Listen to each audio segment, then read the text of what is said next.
Muy buenas noches amigos, soy Laura Guzmán. Bienvenidos a su toque de queda de todos los domingos, Frontal. Veamos un poco del contenido que tenemos preparado para ustedes en el día de hoy. Cada año, cientos de mujeres pierden la vida a mano de su expareja o pareja sentimental, dejando a miles de niños huérfanos y familias destrozadas. La decisión de acudir a la justicia por casos de violencia de género es muy difícil para la mujer. Las que sobreviven quedan con secuelas imborrables. Yo sé que tengo que mudarme, pero quisiera que hagan algo. Y las estadísticas de las víctimas fallecidas son alarmantes. Han aumentado los homicidios en la mujer. Yo nunca pensé que a mi hija me era capaz de hacérmele esto. Y yo quiero justicia para mi hija. Y un sistema justo y coercitivo podría evitarlas. Y la clave de la prevención es la educación. Hablamos de un tema que debe ser atendido como prioridad por las autoridades, la violencia contra la mujer. Y después que la policía llegó fue que uno vio que ella estaba muerta.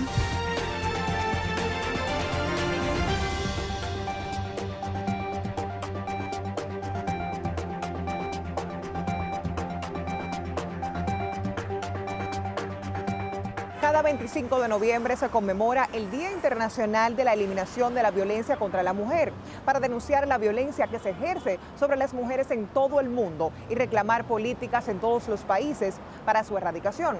La convocatoria fue iniciada por el movimiento feminista latinoamericano en el 1981 en conmemoración a la fecha en la que fueron asesinadas en 1960 las tres hermanas Mirabal, Patria, Minerva y María Teresa durante el régimen de Rafael Leónidas Trujillo Molina en la República Dominicana. Fue un día terrible, porque aunque lo esperábamos, pero no pensábamos que sí, que se iba a actualizar el crimen. Había unos policías y yo los agarraba y les decía, convénzanse que la asesinaron. No que fue un accidente, porque decían era un accidente. Yo siempre he dicho, y la veo en esta dimensión, abonaron la tierra con su sangre para que desapareciera la figura de Trujillo, que ya había una conspiración. Las hermanas Mirabal son tres mujeres que fueron víctimas de un asesinato por defender una creencia y además por impulsar la efectividad, la realización de esas creencias en los valores de la libertad y la democracia. Fueron capaces de dar sus propias vidas en defensa de esos valores, de esa libertad en la que ellas creían, por la que lucharon, pero sobre todo que querían para todo el pueblo dominicano. Desde aquel lamentable hecho ha pasado mucho tiempo, pero tristemente cada año seguimos perdiendo vidas y sumando nombres a la larga lista de mujeres víctimas de violencia. No me imaginé nunca que iba a pasar por este terrible dolor de una manera tan cruel, mi niña durmiendo. En un crimen más de feminicidio, un hombre mató a su expareja, la madre de ella, el esposo y una hermana de la víctima. Parientes de las dos mujeres asesinadas presuntamente por sus parejas. Nos encontramos con Patricia Santana, quien es abogada especialista en temas de género y también de derecho constitucional, en este día que estamos dedicando a la conmemoración del Día Internacional contra la no violencia hacia la mujer, en función de aquel fatídico hecho del asesinato de las hermanas Mirabal. Gracias por estar con nosotros, Patricia, en Frontal. Buenas noches y muchas gracias por la invitación. Excelente. Patricia, y entrando en materia directamente, una pregunta tal vez no tan frecuente, pero ¿desde qué año podemos decir que a la República Dominicana se interesa directamente por conocer estos temas de género, hablar de igualdad, equidad, y desde, vamos a decir, qué década inicia este fragor de la violencia de género? Bueno, yo pienso que no deberíamos hablar de décadas porque, por ejemplo, el caso de las hermanas Mirabal es evidencia de que la mujer padece violencia desde antaño, ¿verdad que sí? Sí. Pero la verdad es que en las últimas décadas y particularmente a partir de la Constitución del 2010, cuando se habla del concepto de Estado Social y Democrático de Derecho, cuando se habla del concepto de igualdad como uno de los pilares de este Estado, y la misma Constitución consagra como uno de los derechos fundamentales el derecho a vivir una vida libre de violencia, y particularmente dispone que se rechaza toda forma de violencia de género interfamiliar y que el Estado tiene que erradicar adoptar las medidas necesarias para erradicar estas formas de violencia contra la mujer, de manera particular dándole a la mujer, en este caso, una protección reforzada. Y evidentemente que esto abre una serie de discusiones y de temas que particularmente este año ha sido súper interesante, porque hemos visto que en temas de violencia contra la mujer, las diferentes formas de violencia contra la mujer han generado movilizaciones en todo el país, y en los últimos meses la hemos sentido cuando hablamos del tema del matrimonio infantil, cuando estamos hablando del tema del aborto y cuando estamos hablando propiamente de la violencia física o psicológica que pueda padecer la mujer en nuestro país. Entendemos que los feminicidios en el país se deben a la cultura machista patriarcal que predomina en nuestra sociedad, la falta de una educación por la igualdad de género que se viene obstaculizando desde diferentes sectores y actores de la sociedad. No contamos con una voluntad política suficiente, fuerte, para hacer valer lo que establece la Constitución. Hay que plantear también que el Ministerio de la Mujer es uno de los ministerios que reciben menos recursos. Solamente hay 2 por debajo en cuanto a la cantidad de recursos de presupuesto que reciben. Y para enfrentar un flagelo como es la violencia contra las mujeres, se necesita disponer de más recursos. El artículo 1 de la Declaración sobre la Eliminación de la Violencia contra la Mujer considera violencia contra la mujer a todo acto de violencia basado en la pertenencia al sexo femenino que tenga o pueda tener como resultado un daño o sufrimiento físico, sexual o psicológico para la mujer, así como las amenazas de tales actos, la coacción o la privación arbitraria de la libertad, tanto si se producen en la vida pública como en la vida privada. Patricia, ¿cuáles son esos pilares y bases de derecho que protegen a la mujer dominicana? Bueno, nos vamos directamente a la Constitución.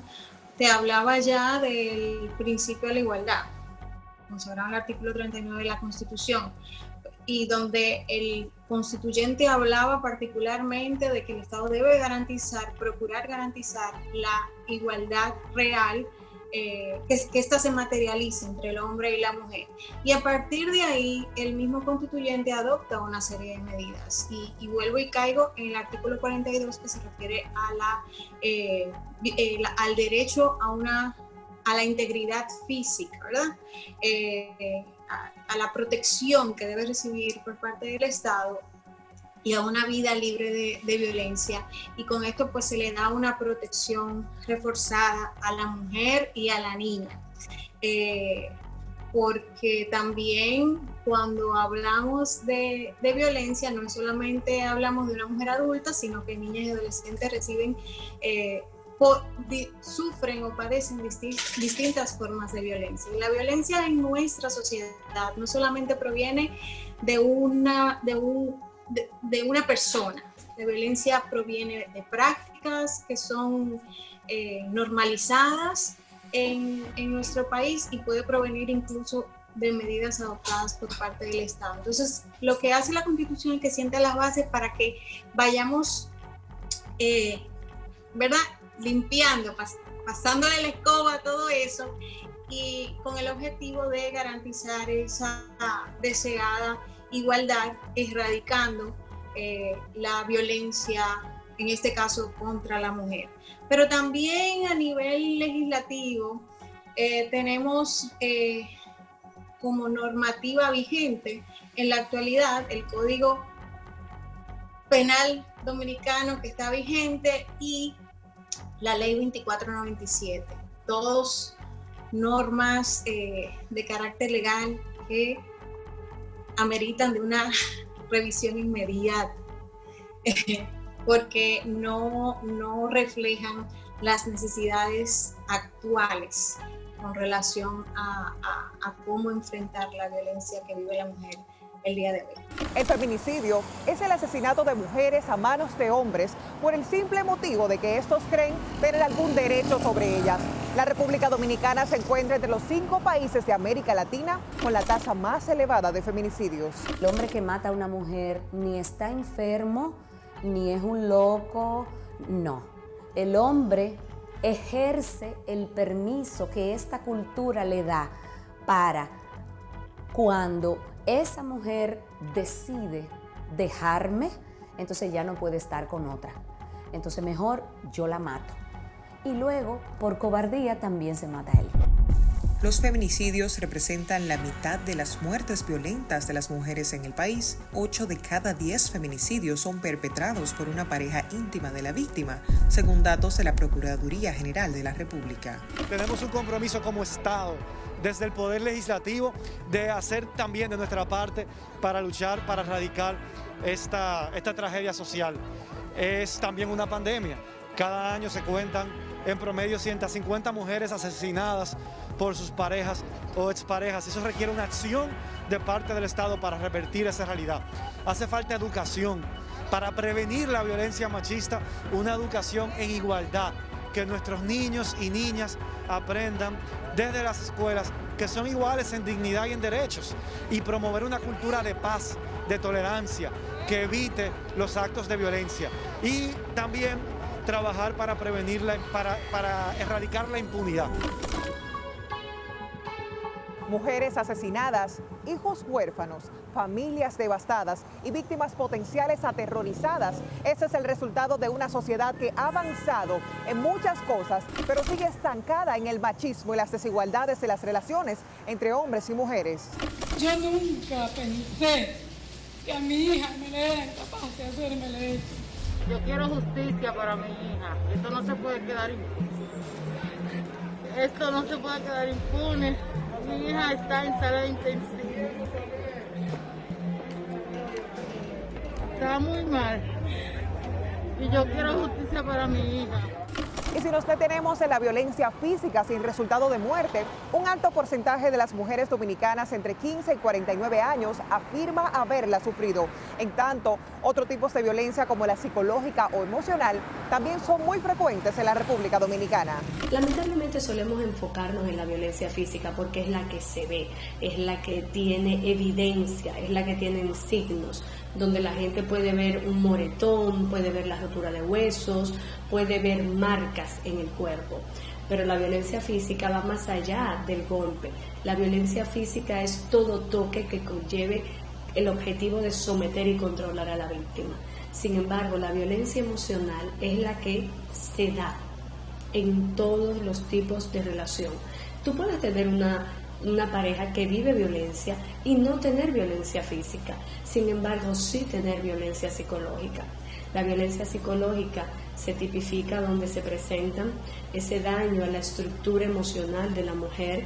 ¿O cómo se da este daño? Bueno, el agresor insulta, humilla, descalifica, desvaloriza, ridiculiza, anula a la mujer, trata sobre todos los medios de modificar su estructura psicológica y trata de asignarle muchas veces una identidad que él quiere que ella tenga, pero aún así esto no basta, es destruirla en términos emocionales. La violencia sexual significa obligarle a tener relaciones sexuales en contra de su voluntad o manipularle para tener relaciones con la premisa de tener una compensación o de evitar un daño. La violencia económica es todo control de las finanzas o la negligencia de asumir las responsabilidades, es decir, de pagar las cuentas. La violencia patrimonial es el uso y decisión unilateral de los bienes y patrimonio de la familia. Es decir, dentro de la violencia intrafamiliar, para puntualizar, vamos a tener violencia física, emocional, sexual, económica y patrimonial. Visto desde una perspectiva de género, podríamos advertir que una norma que permite que un agresor resuelva su problema casándose con una niña y poder advertir todo lo que eso significaría para esa niña o para esa menor de edad, nos haría darnos cuenta de que esa norma debe ser expulsada del ordenamiento.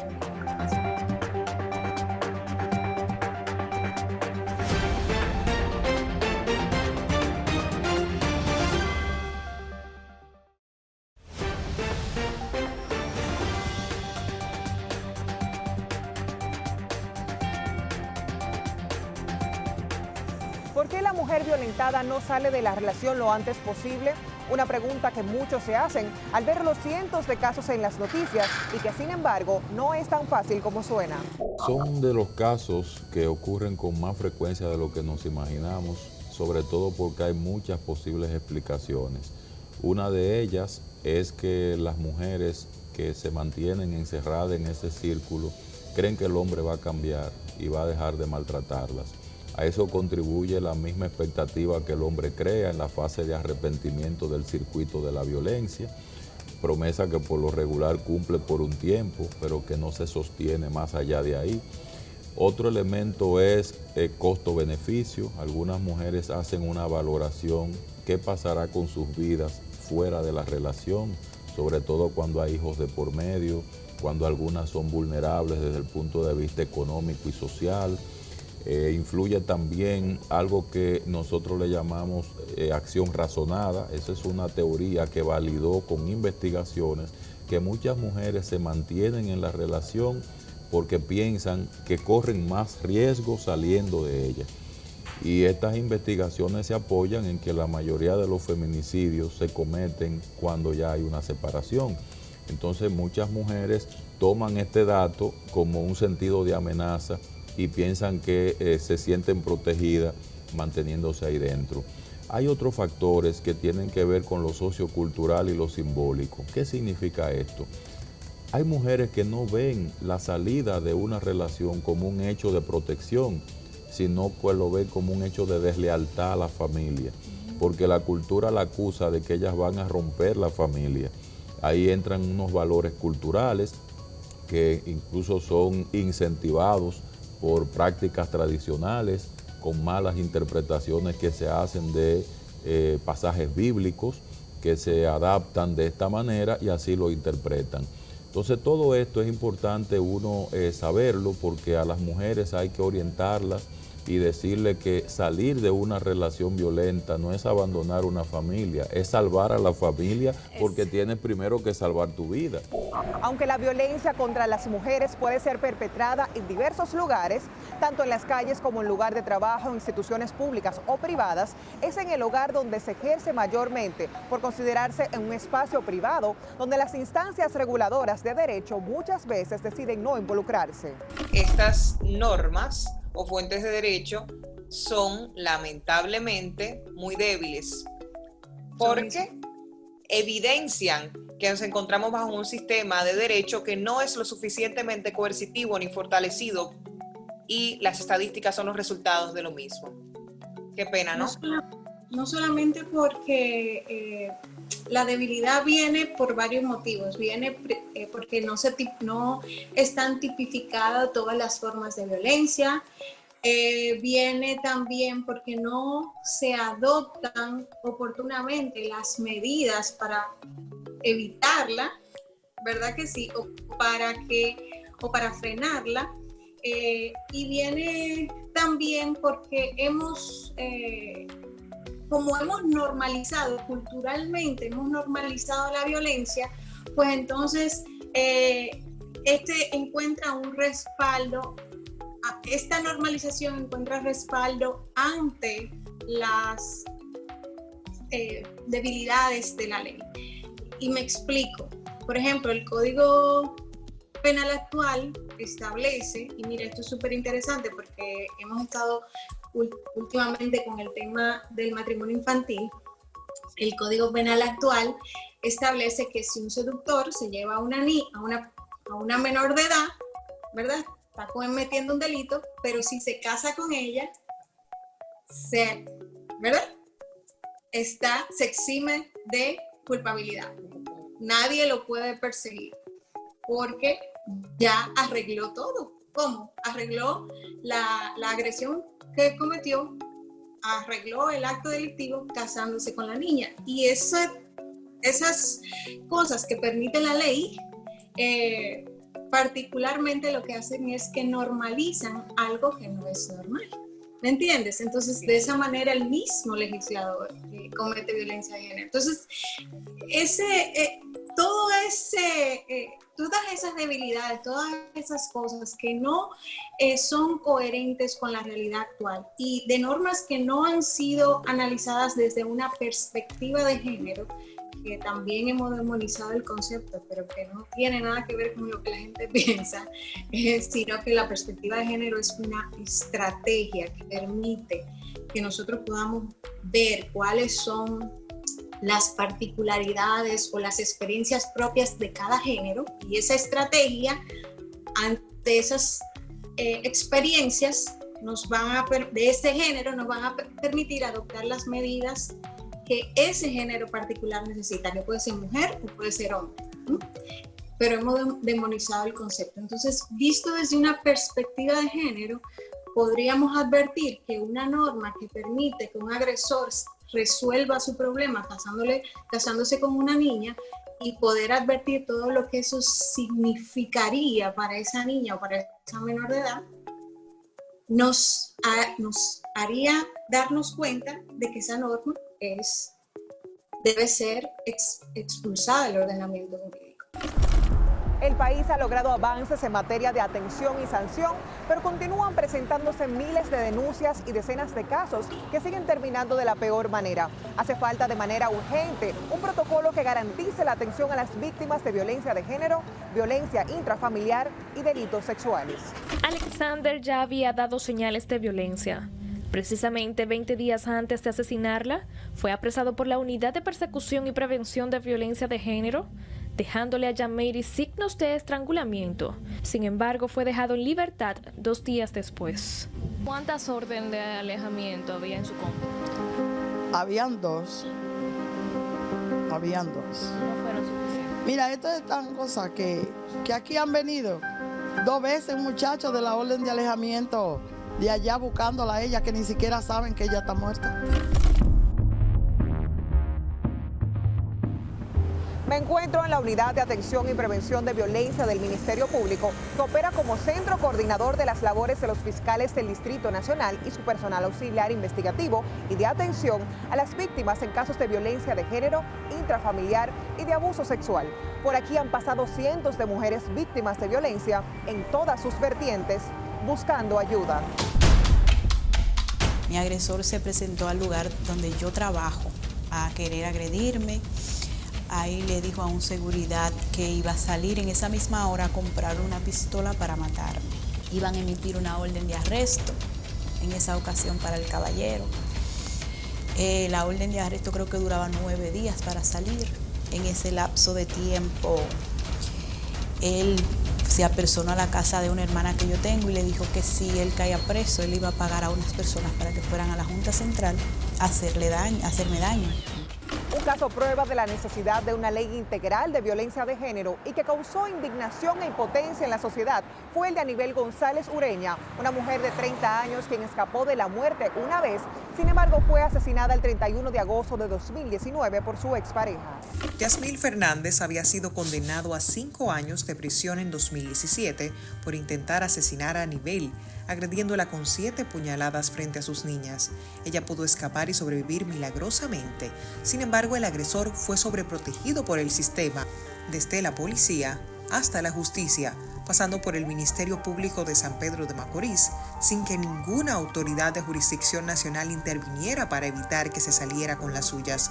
Poco tiempo después de ser supuestamente apresado, quedó en libertad para proseguir maquinando su plan de muerte contra Anibel González Ureña, mismo que terminó materializándolo. Efectivamente, Anibel González fue asesinada el 4 de agosto. Esta abogada de San Pedro de Macorís había buscado ayuda en todos los estamentos de nuestro país. Incluso estuvo aquí en los Estados Unidos, en la delegación de la República Dominicana, la delegación diplomática en Washington, procurando escapar de su verdugo. Sin embargo, se descubrió que toda una trama al interior del Ministerio Público permitió que el hombre que finalmente la asesinó obtuviera su libertad en 18 meses, cuando merecía tener 30 años de prisión. Un acuerdo en el que se rubricó una firma que no era la suya, se verificó que estaba falsificada y una serie de procedimientos irregulares que hoy mantienen detenida a una de las integrantes del Ministerio Público en esa localidad. 3 meses después del asesinato de Anibel González, que estremeció a la sociedad dominicana, asesinaron a Juana Domínguez y se descubrió que era en la misma localidad, bajo el mismo procedimiento. Hombres que la habían acuchillado previamente, que según la legislación dominicana merecían estar condenados a 30 años de prisión. Sin embargo, el Ministerio Público se transaba por 18 meses.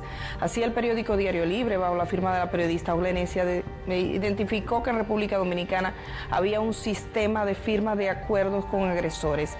Más de 800 acuerdos en temas de violencia de género y violencia intrafamiliar. Entonces, si seguimos con ese mismo círculo, y no de la violencia, sino ese círculo legal que no tiene medidas fuertes y coercitivas, y de que el proceso sea bien estructurado, vamos a seguir en lo mismo.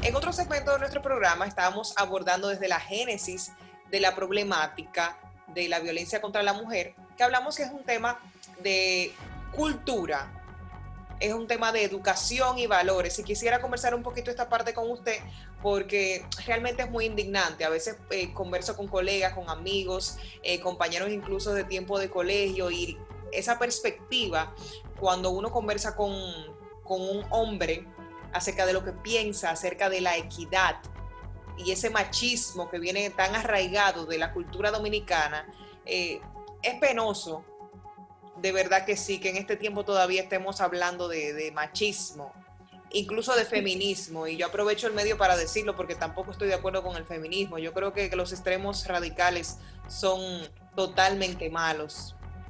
Yo pienso que tú eres feminista y no lo sabes. Ajá. No lo creo. Claro. Sí, porque si tú crees en la igualdad entre el hombre y la mujer, ¿tú crees en eso? En que somos todos iguales frente a la ley. Yo no creo en la igualdad como tal, yo creo en la equidad, que no es lo mismo. Pero ¿tú crees que la ley debería tratarnos igual a hombre o mujer? Sí, pero que realmente... Porque físicamente no somos iguales, somos biológicamente, ahí comenzamos que no somos iguales. Y el feminismo no tiene nada que ver con eso, porque el feminismo es un movimiento que lo único que procura es garantizar que frente a la ley todos seamos tratados iguales. Por eso que yo te digo que tú eres feminista. No, pero que ese es el ideal, y esa fue la razón primordial, pero se ha desvirtuado demasiado. Women will be silent no more. Y yo creo también que hablar de tema de cuota de la mujer y de discriminación positiva en estos tiempos, pero tiene que haber una revolución, mira, desde la raíz para que todo cambie. Y ahí entonces vemos los temas que nos competen en esta sección. Me llama tanto la atención, o sea, hablamos primero de esas bases que bien mencionas, de la fuente de derecho, pero wow, o sea, básicamente en esta semana tuvo que emitir la nueva Procuradora General de la República que se eliminaran las actas de compromiso. Hace tiempo que eso debió ser eliminado. Hace tiempo que se hubieran evitado muchísimos feminicidios. ¿Qué piensas acerca de esto, Patricia? Sí, tú dijiste una palabra clave hace unos momentos para luchar contra este mal, que es la violencia contra la mujer, y es educación. La educación es clave para que como sociedad logremos una transformación. Y estamos hablando de educación desde los primeros años de cada persona, de cada niño, desde que entra al sistema, y no solamente la educación que recibe en el hogar, sino también el sistema educativo per se. Pero mira, en el caso de las actas de compromiso, debo decirte que no es un instrumento necesariamente malo. No es un instrumento necesariamente malo. El problema es la falta de educación, porque hay unos lineamientos del Ministerio Público que dice ante qué circunstancias es permitido que se suscriba un acta de compromiso. Cuando una mujer interpone una denuncia, decide hacerlo, porque lo primero es que la decisión de acudir a la justicia por casos de violencia de género es muy difícil para la mujer. Eso es algo que cuando tú haces un estudio de este tipo de víctima, desde una perspectiva de género lo puedes identificar, y es que a la mujer se le hace difícil por miedo, por la relación de poder que tiene, por la codependencia, por la dependencia económica, por la vergüenza, por muchas razones que le hace difícil acudir a la justicia. El mismo tema del círculo de la violencia, que es... El mismo tema del círculo de la violencia. Entonces, cuando la mujer finalmente decide denunciar, es recibida en las unidades de violencia de género y allí pues le llenan un formulario, verifican si necesita una casa de acogida, le dan una orden provisional cuando verifican, ¿verdad?, que existe violencia física, sexual o psicológica, como de atención primaria. Se le solicita al juez que homologue esa orden de protección, pero entonces llega un momento en que el Ministerio Público estima que no va a continuar con el proceso y puede llamar a las partes a que suscriban un acta de compromiso en donde las partes se comprometen a no agredir o a una parte no agredir a la otra, etcétera, etcétera. Vamos a olvidarnos de si eso es efectivo o no. Tras varios casos de feminicidios en donde las víctimas acuden a poner denuncias contra sus agresores y posteriormente son asesinadas, la Procuradora General Miriam Germán Brito emitió la semana pasada una normativa que prohíbe a todos los fiscales del país levantar actas de compromiso que dejen en libertad a agresores en los casos que reúnen una serie de características que alertan a las autoridades sobre un potencial feminicida.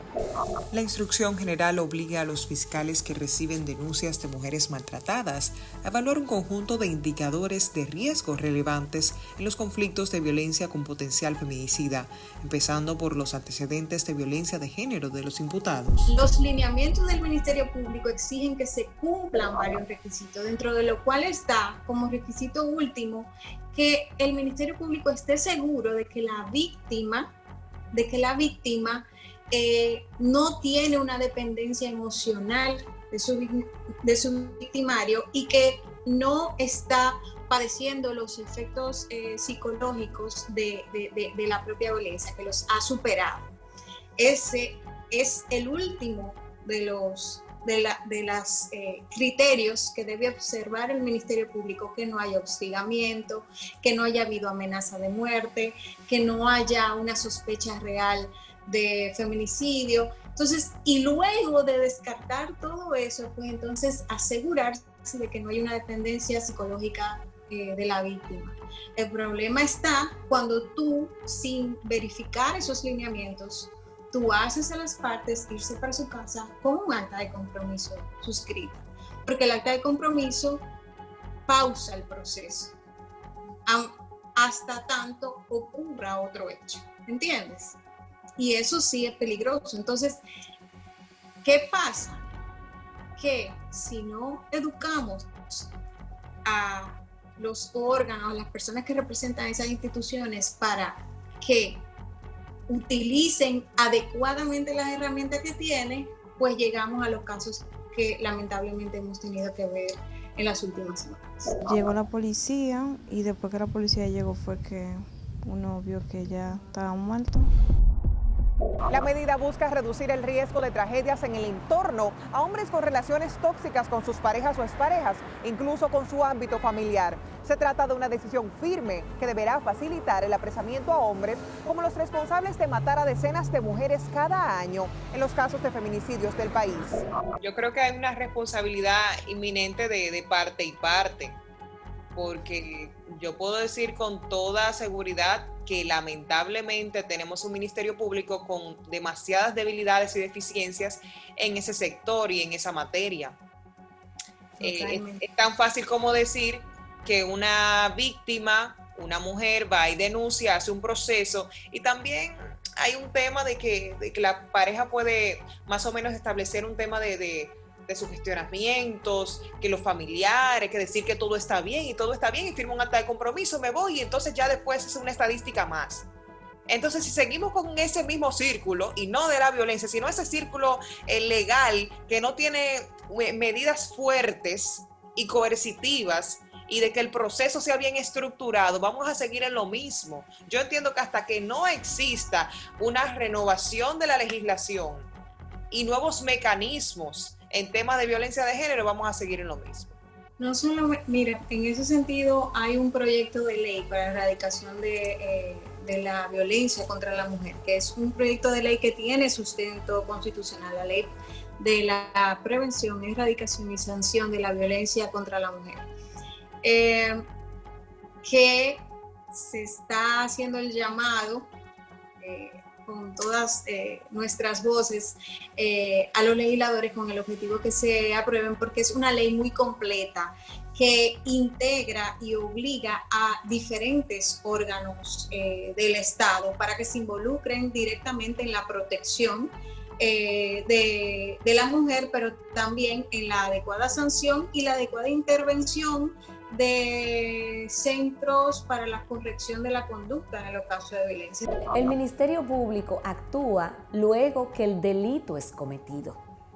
Y así no va a parar la violencia. La violencia va a parar a través del trabajo de prevención, del trabajo de educación que implique que desde pequeños los niños y las niñas aprendan a vincularse, que desde pequeños aprendan una nueva concepción del amor, aprendan que ellos son una persona completa, cada uno.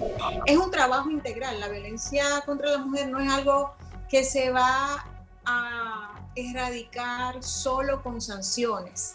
Necesitamos que el Ministerio de Educación se involucre, que el Ministerio de Educación desde niños comience a educarnos para que vivamos en una sociedad sin violencia, desde niños, desde que van al primer curso escolar.